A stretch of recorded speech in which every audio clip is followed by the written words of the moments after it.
ಒಂದ್ ಕಡೆ ಎಸ್ಐಟಿ ತನಿಖೆ ತೀವ್ರಗೊಳಿಸಿದ್ರೆ ಮತ್ತೊಂದೆಡೆ ಧರ್ಮಸ್ಥಳ ರಾಜಕೀಯ ಜೋರಾಗಿದೆ. ಕಾಂಗ್ರೆಸ್ ಬಿಜೆಪಿ ವಾಗ್ಯುದ್ಧದ ಮಧ್ಯೆ ಜೆಡಿಎಸ್ ಧರ್ಮಸ್ಥಳ ಸತ್ಯಯಾತ್ರೆ ಮೂಲಕ ಎಂಟ್ರಿ ಕೊಟ್ಟಿದೆ. ಇದು ರಾಜಕೀಯ ವಾಕ್ಸಮರಕ್ಕೂ ನಾಂದಿ ಹಾಡಿದೆ.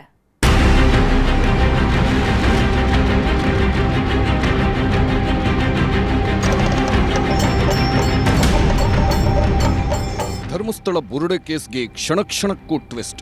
ದಿನಕ್ಕೊಂದು ತನಿಖೆ ಆಗ್ತಾನೇ ಇವೆ. ಸ್ಫೋಟಕ ರಹಸ್ಯ ಕೆದಕ್ತಿರೋ ಎಸ್ಐಟಿ ಬುರುಡೆ ಗ್ಯಾಂಗ್ ಜಾತಕ ಜಾಲಾಡ್ತಿದೆ. ಈ ಮಧ್ಯೆ ರಾಜ್ಯ ರಾಜಕಾರಣದಲ್ಲಿ ಬುರುಡೆ ಬಿರುಗಾಳಿ ಎದ್ದಿದ್ದು ಲಾಭ ನಷ್ಟದ ಲೆಕ್ಕಾಚಾರ ಶುರುವಾಗಿದೆ. ಕಾಂಗ್ರೆಸ್ ಬಿಜೆಪಿ ವಾಗ್ಯುದ್ಧದ ಮಧ್ಯೆ ಜೆಡಿಎಸ್ ಧರ್ಮಸ್ಥಳ ಸತ್ಯಯಾತ್ರೆ ಮೂಲಕ ಇವತ್ತು ಎಂಟ್ರಿ ಕೊಟ್ಟಿದೆ. ಧರ್ಮಸ್ಥಳ ಪರ ಜೆಡಿಎಸ್ ಸತ್ಯಯಾತ್ರೆ, ಅಪಪ್ರಚಾರ ಖಂಡಿಸಿ ಬೃಹತ್ ಹೋರಾಟ. ಧರ್ಮಸ್ಥಳ ವಿರುದ್ಧ ಅಪಪ್ರಚಾರ ಖಂಡಿಸಿ ನಿಖಿಲ್ ಕುಮಾರಸ್ವಾಮಿ ನೇತೃತ್ವದಲ್ಲಿ ಜೆಡಿಎಸ್ ನಿಯೋಗ ಧರ್ಮಸ್ಥಳ ಯಾತ್ರೆ ಮಾಡಿದೆ. ಹಾಸನದ ಕಂದಲಿ ಗ್ರಾಮದಿಂದ ಯಾತ್ರೆ ಆರಂಭಿಸಿದ ನಿಯೋಗ ಕೆಎಸ್ಆರ್ಟಿಸಿ ಬಸ್ನಲ್ಲೇ ಧರ್ಮಸ್ಥಳಕ್ಕೆ ಎಂಟ್ರಿ ಕೊಡಿತು. ಮುಖ್ಯ ದ್ವಾರದಿಂದ ದೇಗುಲದವರೆಗೂ ಮಳೆಯಲ್ಲೇ ಪಾದಯಾತ್ರೆ ಮಾಡಿದ್ರು. ಈ ವೇಳೆ ನಿಖಿಲ್ ಕುಮಾರಸ್ವಾಮಿಗೆ ವಾದ್ಯಗೋಷ್ಠಿ ಮೂಲಕ ಅದ್ಧೂರಿ ಸ್ವಾಗತ ಕೋರಿದ್ದು ಜೆಡಿಎಸ್ ನಾಯಕರು ಸೇರಿ ಸಾವಿರಾರು ಕಾರ್ಯಕರ್ತರು ಹೆಜ್ಜೆ ಹಾಕಿದ್ರು.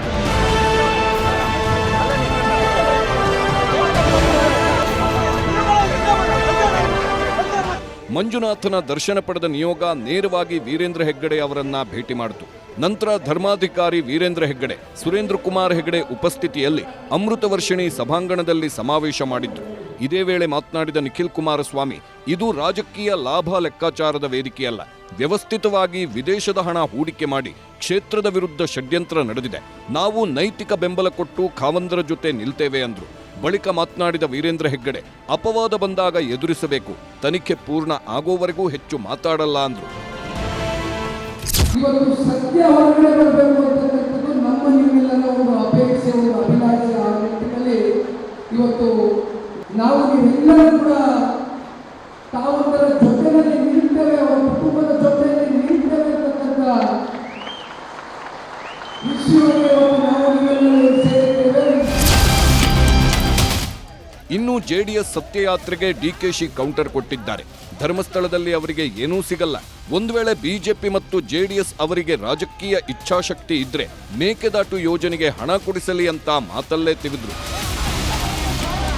ಬಿಜೆಪಿಯವರು, ಜನತಾದಳದವರು ಅವ್ರಿಗೇನಾದ್ರು ರಾಜಕೀಯದ ಇಚ್ಛಾಶಕ್ತಿ ಇದ್ರೆ, ಜನತೆ ಬಗ್ಗೆ ಇಚ್ಛಾಶಕ್ತಿ ಇದ್ರೆ ಕರ್ನಾಟಕ ರಾಜ್ಯಕ್ಕೆ ಹಣ ಕೊಡಿಸುವಂಥದ್ದು, ಹಂಗೆ ಎಲ್ಲ ಕೆಲಸಕ್ಕೆ ಹೋರಾಟ ಮಾಡಬೇಕೇ ಹೊರತು ಎಲ್ಲ ಎಂಪಿಗಳನ್ನ MLA ಕರ್ಕೊಂಡು ಡೆಲ್ಲಿಗೆ ಹೋಗ್ಬಿಟ್ಟು ಅಲ್ಲಿ ಹೋರಾಟ ಮಾಡಬೇಕೇ ಹೊರತು ಧರ್ಮಸ್ಥಳದಲ್ಲಿ ಏನೂ ಸಿಗುವುದಿಲ್ಲ ಅವರಿಗೆ. ಜೆಡಿಎಸ್ ಧರ್ಮಸ್ಥಳ ಸತ್ಯಯಾತ್ರೆ ಕೈಗೊಂಡಿದ್ರೆ ನಾಳೆ ಕೇಸರಿ ಪಡೆ ಧರ್ಮ ರಕ್ಷಣಾ ಯಾತ್ರೆಗೆ ಸಜ್ಜಾಗಿದೆ. ನಾಳೆ ಧರ್ಮಸ್ಥಳ ಚಲೋಗೆ ಕರೆ ಕೊಟ್ಟಿದ್ದು ಧರ್ಮ ಸಂರಕ್ಷಣಾ ಸಮಾವೇಶಕ್ಕೂ ಪ್ಲಾನ್ ಮಾಡಿದೆ. ಭಾರತೀಯ ಜನತಾ ಪಾರ್ಟಿಯ ಕರ್ನಾಟಕದ ರಾಜ್ಯ ಅಧ್ಯಕ್ಷರಾಗಿರುವಂತಹ ಸನ್ಮಾನ್ಯ ಶ್ರೀ BY ವಿಜೇಂದ್ರ ಅವರ ನೇತೃತ್ವದಲ್ಲಿ ಇಡೀ ಭಾರತೀಯ ಜನತಾ ಪಾರ್ಟಿಯ ಎಲ್ಲ ಕಾರ್ಯಕರ್ತರು, ನಾಯಕರು, ಜನಪ್ರತಿನಿಧಿಗಳು ಎಲ್ಲರೂ ಸೇರಿಕೊಂಡು ಧರ್ಮಸ್ಥಳ ಚಲೋ ಅನ್ನುವಂಥ ಒಂದು ಕಾರ್ಯಕ್ರಮವನ್ನು ಆಯೋಜನೆ ಮಾಡಿದ್ದೇವೆ. ಇನ್ನು ಧರ್ಮಸ್ಥಳ ಚಲೋ ವಿಚಾರ ಕೈಕಮಲ ನಾಯಕರ ಮಧ್ಯೆ ಮಾತಿನ ಯುದ್ಧ ತಾರಕಕ್ಕೇರಿದೆ. ಇದೆಲ್ಲ ರಾಜಕೀಯ ಅಂತ ಪರಸ್ಪರ ಕೆಸರೆರಚಿಕೊಂಡಿದ್ದಾರೆ. ಈ ಬಿಜೆಪಿಯವರು ಧರ್ಮಸ್ಥಳಕ್ಕೆ ಎಂತದ್ದು ಧರ್ಮಯಾತ್ರೆ ಅಂತ ಮಾಡ್ತಾ ಇದ್ದಾರೆ. ಯಾವತ್ತಾರು ರಾಜ್ಯಕ್ಕೆ ಅನ್ಯಾಯ ಆಗಿದೆಯಲ್ಲ, ಯಾವತ್ತಾರು ಮಾತಾಡಿದಾರ? ಇದು ರಾಜಕೀಯಕ್ಕೋಸ್ಕರ ಬಳಸ್ಕೊತಾ ಇದಾರೆ ಹೊರತು ಧರ್ಮಸ್ಥಳದ ಇದನ್ನ ಇಶ್ಯೂನ ಬೇರೆ ಯಾವ ಉದ್ದೇಶನೂ ಇಲ್ಲ. ಧರ್ಮಸ್ಥಳ ಪವಿತ್ರತೆ ಹಾಳು ಮಾಡಿದವ್ರು ಇವರು, ಪವಿತ್ರತೆ ಹಾಳು ಮಾಡಿದವ್ರು. ಪೊಲೀಸರ ಬಗ್ಗೆ, ಅಲ್ಲಿದ್ದಂತ ಆಫೀಸರ್ ಬಗ್ಗೆ ನನಗೆ ಪೂರ್ತಿಯಾದಂತ ಭರವಸೆ. ಬಹಳ ಎಫಿಷಿಯಂಟ್ ಆಫೀಸರ್ ಇದ್ದಾರೆ ಅವರು. ಆದರೆ ಇವರೇನಿದ್ದಾರಲ್ಲ ಮ್ಯಾಲ ಕೂತ ಕಳ್ಳರು, ಇವರು ಅವ್ರಿಗೆ ಹೇಳಿದ್ದಾರೆ, ನೀವು ಹಿಂಗೆ ಮಾಡ್ರಿ, ಸ್ವಲ್ಪ ಗದ್ದಲ ಇರಲಿ ಅಂತ ಹೇಳಿ, ಶ್ರದ್ಧಾ ಕಮ್ಮಿ ಆಗಲಿ ಅಂತ ಕಾಂಗ್ರೆಸ್ನಲ್ಲಿರುವಂಥ ಅಲ್ಟ್ರಾ ಲೆಫ್ಟಿಸ್ಟ್ ಶಕ್ತಿಗಳು ಇದನ್ನು ಮಾಡಿಸಿದ್ದಾರೆ. ಬಿಜೆಪಿಯವರಿಗೆ ಧರ್ಮದ ಹೆಸರ ಮೇಲೆ, ದೇವರ ಹೆಸರ ಮೇಲೆ ರಾಜಕಾರಣ ಮಾಡುವಂತದ್ದು. ಇವತ್ತು SIT ತನಿಖೆ ಮಾಡಿದೆ. ಎಲ್ಲಾ ರೀತಿಯ ತನಿಖೆಯನ್ನು ಮಾಡಿ ಇವತ್ತೊಂದು ದಿವಸ ಇದರ ಹಿಂದೆ ಏನು ಷಡ್ಯಂತ್ರ ಇದೆ ಅದನ್ನು ಬಯಲಿಗೆಳುವಂತ ಕೆಲಸವನ್ನು SIT ಮಾಡ್ತಾ ಇದೆ. ನಮ್ಮ ಧರ್ಮಸ್ಥಳದ ವಿಚಾರದಲ್ಲಿ ಇಡೀ ನಮ್ಮ ಕರ್ನಾಟಕ ಮಾತ್ರ ಅಲ್ಲ, ಇಡೀ ದೇಶದಲ್ಲಿ ಈ ಸೋಷಿಯಲ್ ಮೀಡಿಯಾ ಮತ್ತು ಕೆಲವೊಂದು ಯೂಟ್ಯೂಬರ್ಸ್ಗಳಿಂದ ಏನೊಂದು ದೊಡ್ಡ ಮಟ್ಟದ ಒಂದು ಅಪಪ್ರಚಾರನೇ ನಡೆದಿತ್ತು. ಆ ವಿಚಾರದ ಭಾಗವಾಗಿ ಭಾರತೀಯ ಜನತಾ ಪಕ್ಷ ವಿಧಾನಸಭೆಯಲ್ಲಿ ಒಳಗೆ ಮತ್ತು ಹೊರಗಡೆ ಸಾಕಷ್ಟು ಒಂದು ಹೋರಾಟಗಳನ್ನ ಹಮ್ಮಿಕೊಂಡಿರುವಂಥ ವಿಚಾರ. ಧರ್ಮಸ್ಥಳದ ಯಾರ ಆಸ್ತಿನೂ ಅಲ್ಲ.